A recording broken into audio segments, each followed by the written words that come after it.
lẹ́yìn ìgbà tí wọ́n ṣe ìpàdé tán ní ìlú Ìjeòdòdó, Oyadolu òun ni eégún tó jáde nílùú Ìjeòdòdó láti ṣeré fún àwọn àjọ ọ̀jẹ̀ àgbáyé. Ọya òun lẹ́rí tó ti ń jó, tó ti ń kí àwọn èèyàn kiri àti ọmọ ẹ̀ yìí. Ọya o.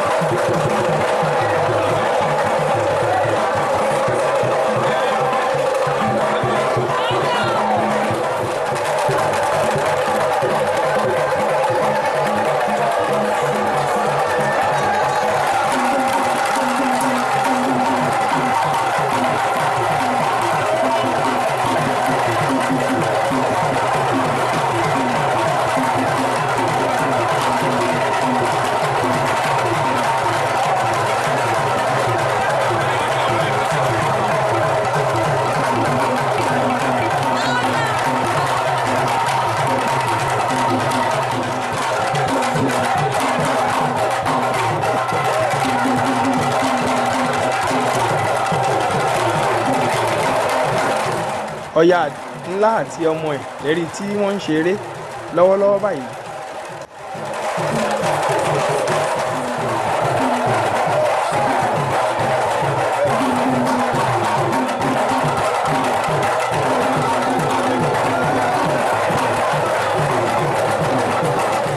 Ọ̀dọ̀fin lẹ́rí tí wọ́n ń fún Ọya lówó, bẹ́ẹ̀ ni baálẹ̀ ọkọ ìlú, baálẹ̀ tìlú Ìjeòdòdó, wọ́n ń fún Ọya kékeré, wọ́n ń fún lówó.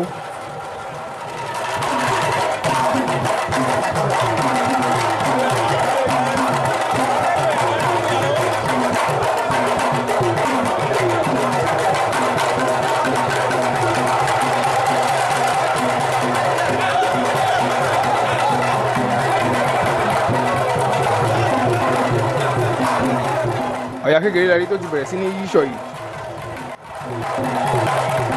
Bẹ́ẹ̀ ni ọ̀sìn dúró tì gbágbágbá.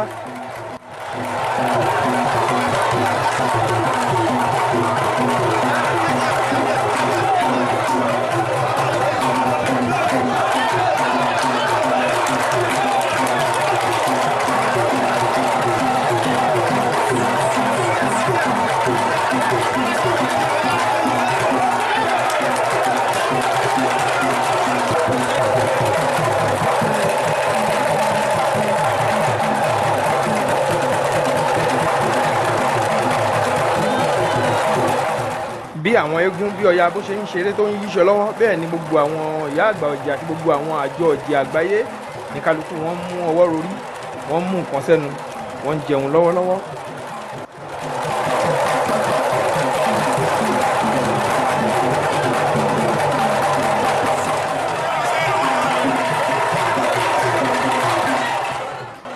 Àwòrídì ó dúró ti Ọya rárágbá. Bí Ọya kékeré bó ṣe ń yíṣọ, bẹ́ẹ̀ ni ọ̀sìn náà dúró tì í.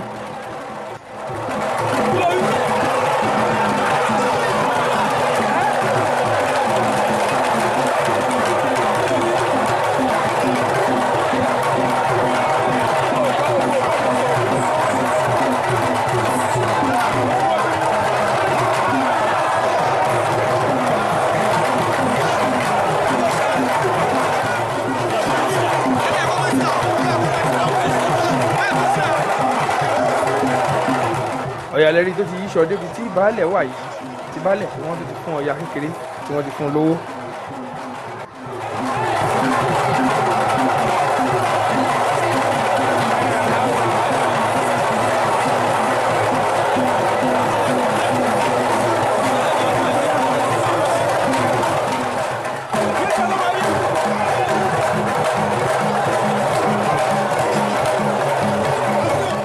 Ọya lẹ́rí kékeré òun lẹ́rí tó ń yíṣọ lọ́wọ́lọ́wọ́ báyìí.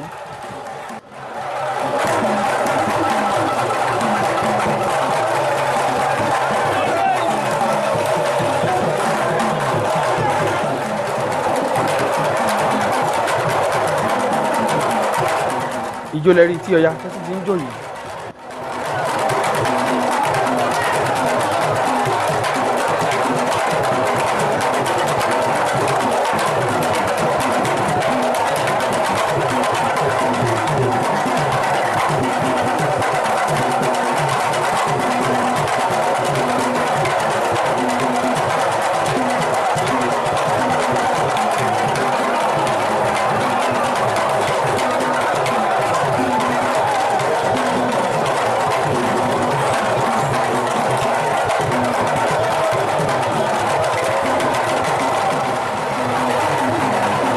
Ọ̀yá ńlá lẹ́rí tí òun náà tó ti dé, ó ti lọ pààrọ̀ aṣọ, ó ti wá bọ́ sójú agbo. Òun náà fẹ́ ṣeré tiẹ̀ láti ṣe ẹ̀yẹ ìpàdé ti àjọ ọ̀jẹ̀ tí ìlú Ìjeòdòdó tó gbà yìí. Gbogbo àdúrà àti ọ̀rọ̀ tí àwọn àjọ ọ̀jẹ̀ àgbáyé tí wọ́n sọ nílùú Ìjeòdòdó pé lẹ́yìn ìpàdé yìí ọdún eégún tìlú Ìjeòdòdó òun ló kàn. Ọjọ́ náà á dẹ̀ kò láyọ̀ lágbára Ọlọ́run, á bá gbogbo wa láyọ̀.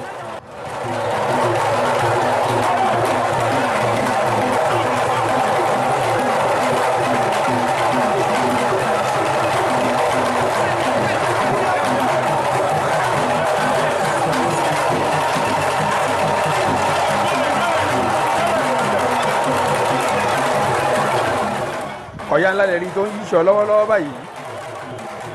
Bẹ́ẹ̀ ni Ismaila ló dúró tì gbágbágbá. Azeez náà ọmọ olódòdó òun gun ògbẹ́yìn.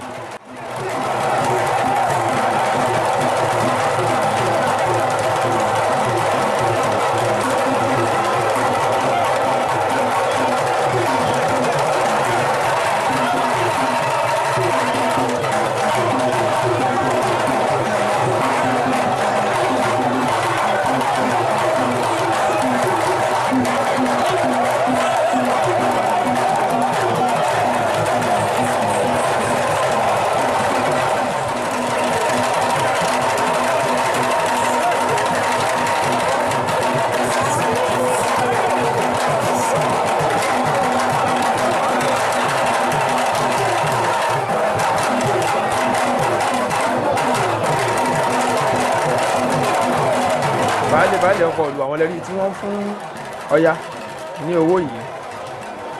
Owó Ọya lẹ́rí tí wọ́n ná tí Azeez tó jẹ́ aṣímọ lówó, Azeez Òdòdó tó ń kó owó ẹ̀ sínú pólì báyìí.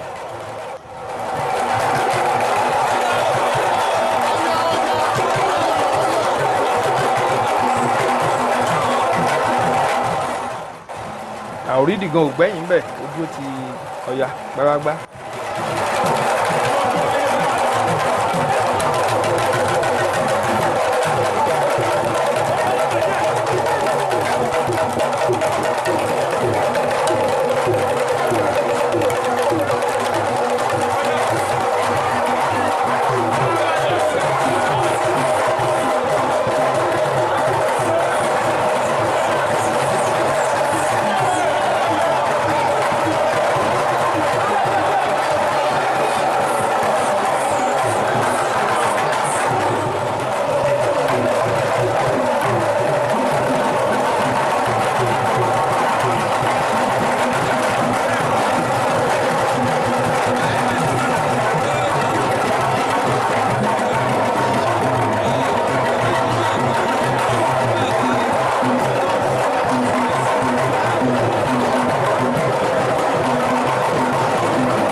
Ìpàdé ti àjọ ọ̀jẹ̀ àgbáyé ti ìlú Ìjeòdòdó òun ni ẹ̀ ń wò lọ́wọ́lọ́wọ́ báyìí. Títí di inú fọ́nrán mi tá a tún máa pàdé. Àkí gbogbo wa nílùú Ìjeòdòdó, àkí baálẹ̀ tìlú Ìjeòdòdó àti gbogbo ọmọ olódòdó pápátá ó yẹ kú ìnáwó o. Gbogbo àjọ ọ̀jẹ̀ àgbáyé kò ní bàjẹ́ o, àdúrà wa gbà. Dídí inú fọ́nrán mi èmi ọmọ yín ọ̀rẹ́ yín olólùfẹ́ yín olóyè Fàtáyà Abíọ́dún Akínbọ́kẹ́ Arẹ́gbẹ́ ọmọjọmọlọ gbogbo ilẹ̀ Àwórì láti iléeṣẹ́ wa ń bí Lucas Record International là ń kí yín ire lójú owó ire ni kó máa ṣojú gbogbo wa.